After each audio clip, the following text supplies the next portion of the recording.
નમસ્કાર. ચાલો આજે વાત કરીએ એક એવા સૂર્યની જેમનો પ્રકાશ સદીઓ પછી પણ જરાય ઝાંખો નથી પડ્યો. હા, આપણે વાત કરી રહ્યા છીએ એ યુવાન સંન્યાસીની જેમણે આખી દુનિયાને ભારતના જ્ઞાનથી રોશન કરી દીધી. તો તૈયાર થઈ જાઓ સ્વામી વિવેકાનંદની આ અદ્ભુત સફરને માણવા માટે. બસ આટલા શબ્દો અને હજારો લોકોની તાળીઓનો એવો ગડગડાટ કે પૂછો જ નહીં. પણ સવાલ એ છે કે કોણ હતા એ ભગવા વસ્ત્રો પહેરેલા નવયુવાન જેમણે પોતાના પહેલા જ વાક્યથી આખા પશ્ચિમને જીતી લીધું? કેવી રીતે પહોંચ્યા એ આટલા મોટા મંચ સુધી? ચાલો આજે આખી વાતને શરૂઆતથી સમજીએ. તો આપણે સ્વામી વિવેકાનંદના જીવનને 5 મુખ્ય ભાગમાં જોઈશું. પહેલા એમની એક સાધક તરીકેની સફર, પછી એમની આખા ભારતની યાત્રા, ત્યારબાદ દુનિયા માટે એમનો અવાજ કેવી રીતે બન્યા એ જાણીશું. પછી જોઈશું કે એમણે કેવો વારસો બનાવ્યો, અને છેલ્લે એમના શાશ્વત સંદેશને સમજીશું. તો ચાલો શરૂઆત કરીએ એકદમ શરૂઆતથી. કેવી રીતે એક જિજ્ઞાસુ અને સાચું કહું તો થોડો તોફાની છોકરો નરેન્દ્ર સત્યની શોધમાં નીકળી પડે છે, અને આ જ શોધ એને ક્યાં લઈ જાય છે? સીધી એના ગુરુ પાસે. આ જ તો કહાણી છે નરેન્દ્રમાંથી વિવેકાનંદ બનવાની. તો તારીખ હતી 12 જાન્યુઆરી 1863. કલકત્તામાં નરેન્દ્રનાથ દત્તનો જન્મ થયો. એમનામાં ગજબનું મિશ્રણ હતું, ખબર છે? પિતા વિશ્વનાથ દત્ત પાસેથી મળી તર્ક કરવાની શક્તિ, અને માતા ભુવનેશ્વરી દેવી પાસેથી મળ્યા ધર્મના સંસ્કાર. એટલે જ બાળપણથી જ એકદમ બુદ્ધિશાળી, નીડર અને હા, તોફાની પણ ખરા. સાચું કહું તો નરેન્દ્રનું મગજ એક લેબોરેટરી જેવું હતું. દરેક વસ્તુ પર સવાલ ઉઠાવતા, પશ્ચિમના ફિલોસોફરોને પણ વાંચ્યા, અને ભારતીય આધ્યાત્મિકતાના મૂળ તો એમનામાં ઊંડા હતા જ. કોઈ પણ વાત એમ જ માની ન લે, પહેલાં એને તર્કના ત્રાજવે તોડે. આ જ સત્યની શોધ એમને બ્રહ્મો સમાજ સુધી લઈ ગઈ. પણ એમના મનને જેની તલાશ હતી એ શાંતિ હજુ ક્યાંય મળી નહોતી. જરા વિચારો, એક નવયુવાન એ સમયના મોટા મોટા ધર્મગુરુઓ પાસે જાય અને સીધો સવાલ પૂછે, શું તમે ભગવાનને જોયા છે? કેવો સવાલ છે નહીં? મોટાભાગના લોકો પાસે કોઈ જવાબ નહોતો. પણ નરેન્દ્ર હાર માને એવા નહોતા. એમની શોધ ચાલુ રહી ત્યાં સુધી જ્યાં સુધી એમને કોઈ એવા ગુરુ ન મળ્યા જે કહી શકે, હા, મેં જોયા છે. અને પછી એ દિવસ આવ્યો, એ ઐતિહાસિક મુલાકાત થઈ શ્રી રામકૃષ્ણ પરમહંસ સાથે. નરેન્દ્રએ એ જ સવાલ ફરી પૂછ્યો, અને શ્રી રામકૃષ્ણે એકદમ સહેજતાથી જવાબ આપ્યો, હા, મેં જોયા છે, હું તને પણ બતાવી શકું છું. બસ આ જ એક ક્ષણ હતી જ્યાં નરેન્દ્રના તર્કને શ્રદ્ધાનો સ્પર્શ થયો, અને અહીંથી જ શરૂ થઈ નરેન્દ્રમાંથી વિવેકાનંદ બનવાની અસલી યાત્રા.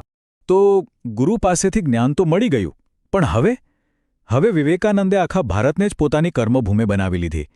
એમણે પરિવ્રાજક તરીકેનું જીવન અપનાવ્યું, એટલે કે એક ભટકતા સાધુ તરીકે.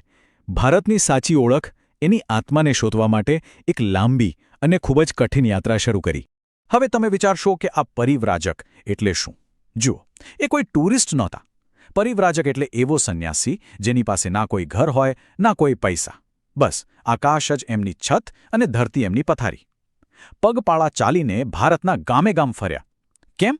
જેથી લોકોનું દુઃખ દર્દ સમજી શકે, દેશની સાચી હાલત શું છે એ પોતાની આંખે જોઈ શકે. વિચાર તો કરો, ઉત્તરમાં હિમાલયની શાંતિથી લઈને છેક દક્ષિણમાં કન્યાકુમારીના ગરજતા સમુદ્ર સુધી આખું ભારત એમણે પગપાળા ખૂંદી વળ્યો. આ ખાલી એક ટ્રાવેલ નહોતું દોસ્તો, આ તો ભારતના દિલ સુધી પહોંચવાની યાત્રા હતી. અને કન્યાકુમારીમાં સમુદ્રની વચ્ચે પેલા ખડક પર દિવસો સુધી ધ્યાન લગાવ્યા પછી એમને પોતાના જીવનનો મકસદ એકદમ સ્પષ્ટ દેખાયો: ભારતને ફરીથી જગાડવું. તો ભારતને તો એમણે જાણી લીધું, સમજી લીધું. હવે વારો હતો દુનિયાને ભારતનો પરિચય કરાવવાનો. અને અહીંથી જ સ્વામી વિવેકાનંદના જીવનનો સૌથી મોટો, સૌથી નિર્ણાયક અધ્યાય શરૂ થાય છે: શિકાગોની વિશ્વધર્મ સંસદ.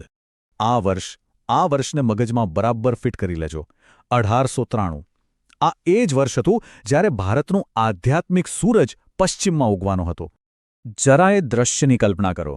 શિકાગો, દુનિયાભરના મોટા મોટા ધાર્મિક નેતાઓ ભેગા થયા છે, અને એમની વચ્ચે એક ગુલામ દેશમાંથી આવેલો એક અજાણ્યો યુવાન સાધુ, જેની પાસે કોઈ ઓફિશિયલ ઇન્વિટેશન પણ નહોતું.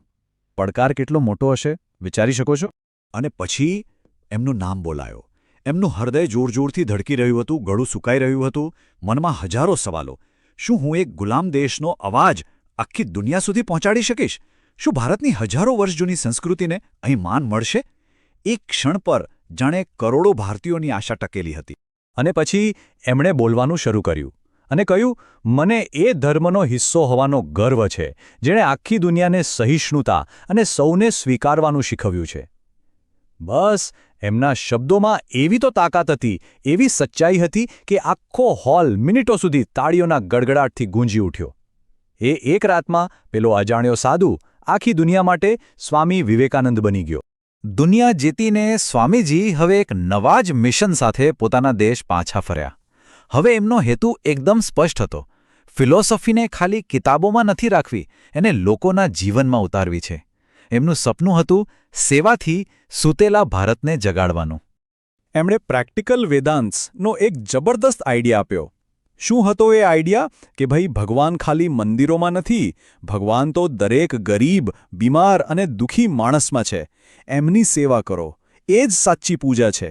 અને આ વિચારને હકીકતમાં બદલવા માટે જ એમણે 1897માં રામકૃષ્ણ મિશનની સ્થાપના કરી, જેનો એક જ મંત્ર હતો, આત્મનો મોક્ષાર્થમ જગદહિતાય ચ, એટલે કે પોતાના મોક્ષ માટે અને જગતના ભલા માટે કામ કરવું. અને જુઓ, આજે પણ રામકૃષ્ણ મિશન એ જ કામ કરી રહ્યું છે. શિક્ષણ હોય, આરોગ્ય હોય, કોઈ કુદરતી આફત આવે ત્યારે મદદ કરવાની હોય, દરેક જગ્યાએ લોકો પહોંચી જાય છે. હોસ્પિટલ હોય કે સ્કૂલ, એમનું દરેક કામ સ્વામીજીના એ જ મંત્રને જીવંત રાખે છે, જીવમાં શિવની સેવા. તો આટલા મહાન જીવનનો સાર શું? એમનો એવો કયો સંદેશ છે જે આજે પણ એટલો જ જરૂરી છે? ચાલો હવે એમના એ શાશ્વત સંદેશને સમજવાની કોશિશ કરીએ. સ્વામીજીનો સૌથી પાવરફુલ મંત્ર કયો હતો ખબર છે? શક્તિ એ જીવન છે અને નબળાઈ એ જ મોત છે.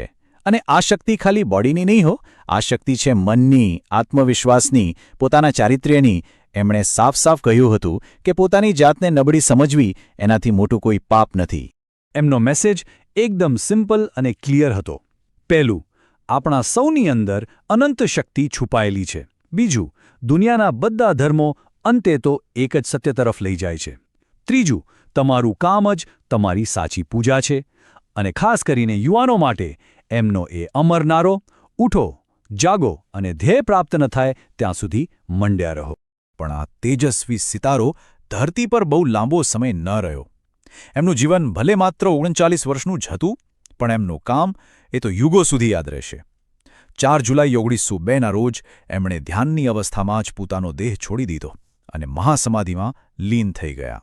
એમનું શરીર ભલે ચાલ્યું ગયું, પણ એમના વિચારો, એમનો સંદેશ એ તો આજે પણ અમર છે. આજે પણ એમના શબ્દો કરોડો લોકોને હિંમત આપે છે, સેવા કરવાનો રસ્તો બતાવે છે.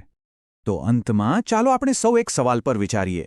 આજની આ દુનિયામાં જ્યાં ચારે બાજુ ટેન્શન છે, લડાઈ ઝઘડા છે, ત્યાં સ્વામી વિવેકાનંદનો આત્મવિશ્વાસ, સેવા અને વિશ્વ બંધુત્વનો સંદેશ કેટલો જરૂરી છે? આ સવાલ સાથે જ હું મારી વાત પૂરી કરું છું. આભાર.